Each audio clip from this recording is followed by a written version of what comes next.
আজকে আমি আলোচনা করছি the story the riddle class 7-এর lesson 2।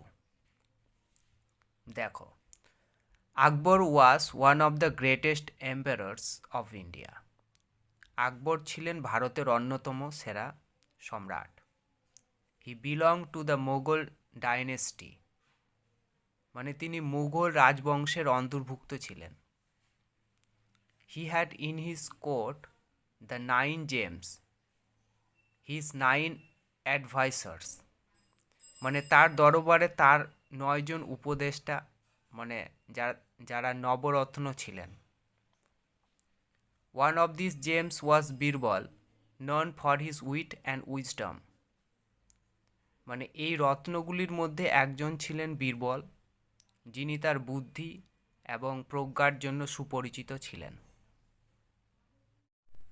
The kings of kings, emperor Akbar, who ruled over India, was a great lover of art, science, literature and music.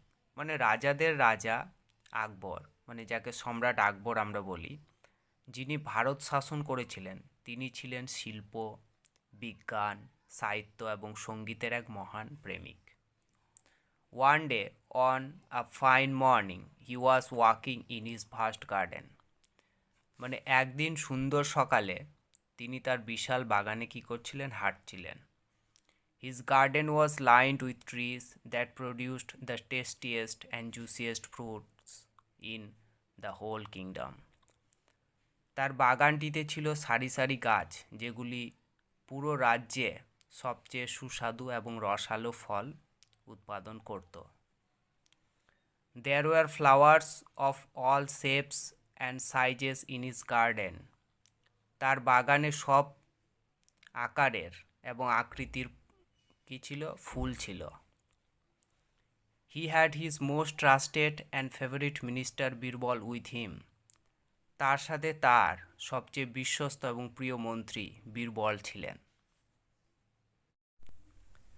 But the great emperor Akbar did not have peace of mind, the quality without which no one, not even the king of kings, can appreciate beauty. কিন্তু এই মহান সম্রাট আকবরের মানে মানসিক প্রশান্তি ছিল না, যে গুণটি ছাড়া কেউ, মানে এমনকি রাজাদের রাজাও সৌন্দর্যের প্রশংসা করতে পারে না। Wise Birbal noticing this asked Akbar, oh great and powerful king, what is troubling you, মানে বুদ্ধিমান বীরবল এটি দেখে আকবরকে জিজ্ঞাসা করলেন, হে মহান ও শক্তিশালী রাজা, কি আপনাকে যন্ত্রণা দিচ্ছে? You do not seem to be your usual self, for my king never fails to enjoy the beauty of the greatest kingdom this earth has ever seen. আপনি নিজের স্বাভাবিক অবস্থা বলে মনে হয় না, কারণ আমার রাজা এই পৃথিবীর দেখা সবচেয়ে বড় রাজ্যের সৌন্দর্য উপভোগ করতে কখনো ব্যর্থ হয় না। Akbar replied, Birbal my dearest friend, you are right. Akbar উত্তর দিলেন, বীরবল আমার সবচেয়ে প্রিয় বন্ধু, তুমি ঠিক বলেছ। There is indeed a riddle that has been troubling me, মানে সত্যি একটি ধাঁধা আমাকে বিরক্ত করছে। An idle thought which came to me in passing is now my cause of worry, মানে একটি অলস ভাবনা যা আমার কাছে এসেছিল, এখন এটি আমার চিন্তার কারণ। I am troubled because I cannot find an answer to a simple question. What is the fastest things on this planet?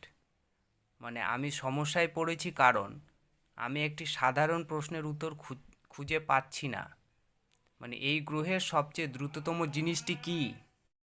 Birbal said, is that all your majesty? Birbal বলল, মহাশয় এটাই সব কি? কল ইয়োর কোর্টিয়ার্স টুগেদার, যে আপনাদের পরিষদদের একসাথে ডেকে নিন।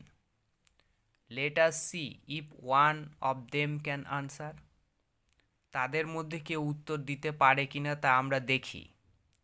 If not, then I am certain I can tell you of the fastest thing on the planet. যদি তা না হয় তবে আমি নিশ্চিত আমি গ্রহের দ্রুততম জিনিসটির কথা বলতে পারি।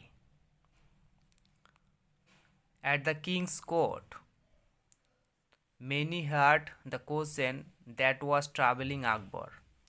রাজার দরবারে অনেকে আকবরকে কি কষ্ট দিচ্ছিল এমন প্রশ্ন শুনেছিল। মোস্ট ওয়ার পাজেলড, বেশিরভাগ বিস্মিত হয়েছিল। সাম সেড ব্লুকার্টস, আদার সেড হর্সেস, কেউ কেউ বলেছিল বলদের গাড়ি, আবার কেউ কেউ বলেছিল ঘোড়া।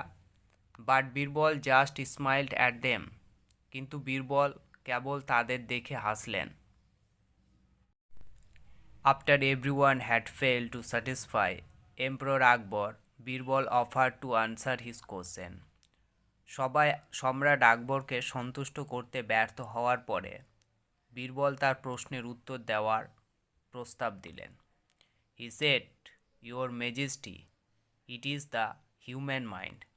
তিনি বললেন, মহাশয়, এটা হলো মানুষের মন। To prove it, he said, বলছি যে এটা প্রমাণ করার জন্য তিনি বলেছিলেন, তাহলে let the people of our kingdom present a problem to me, তাহলে আমাদের রাজ্যের লোকেরা আমার কাছে একটি সমস্যা উপস্থিত করুক। I shall show you how fast I can solve it using the powers of my mind alone. আমি একাই আমার মনের শক্তি ব্যবহার করে এটি কত দ্রুত সমাধান করতে পারি তা আমি আপনাকে দেখাবো। A man came forward from the audience. একজন লোক শ্রোতাদের কাছ থেকে এগিয়ে এসেছিল। He claimed that his neighbor had sold him his well. সে দাবি করেছিল যে তার প্রতিবেশী তাকে খুব বিক্রি করেছে। Now when he wanted to draw water from the well, his neighbor wanted to charge him money for it. এখন যখন সে কূপ থেকে জল টানতে চেয়েছিল তখন তার প্রতিবেশী তার জন্য অর্থ ধার্য করেছিল। After being summoned to the court, his neighbor urged that he had just sold him the well, not the water in it. আদালতে তলব করার পরে তার প্রতিবেশী যুক্তি দিয়েছিল যে সে কেবল তাকে কূপ বিক্রি করেছে, এতে থাকা জল নয়। আকবর listened to this argument carefully and asked Birbal to settle this dispute. আকবর এই যুক্তি মনোযোগ দিয়ে শোনেন এবং বীরবলকে এই বিরোধ নিষ্পত্তি করতে বলেন। Birbal smiled at the man and said, I think the solution is rather simple. Birbal লোকটির দিকে তাকিয়ে বলেন, আমি মনে করি সমাধানটি বরং সহজ। It is your well now. Your neighbor should be paying you rent for keeping water in your well. এটি এখন তোমার কূপ, আর তোমার প্রতিবেশীরাই তোমার কূপে জল রাখার জন্য তোমাকে ভাড়া প্রদান করা উচিত। If he wants you to pay for his water, he must pay for using your well. যদি সে চায় যে তুমি তার জলের মূল্য দিবে, তবে অবশ্যই আপনার কূপ ব্যবহারের জন্য তাকে অর্থ দিতে হবে। The neighbor realized that he was outwitted and withdrew his claim immediately. প্রতিবেশী বুঝতে পেরেছিল যে সে হেরে গিয়েছে এবং সঙ্গে সঙ্গে তার দাবি কি প্রত্যাহার করে নিয়েছিল। All around, people were amazed at the wisdom of Birbal and the speed of the human mind that has the ability to solve a problem instantly. চারিদিকে মানুষ বীরবলের জ্ঞান এবং মানুষের মনের গতিতে অবাক হয়ে গিয়েছিল, যেটি কি তাৎক্ষণিকভাবে কোনো সমস্যার সমাধান করার ক্ষমতা রাখে। Truly there was nothing faster than it. সত্যি এর চেয়ে দ্রুত আর কিছুই ছিল না।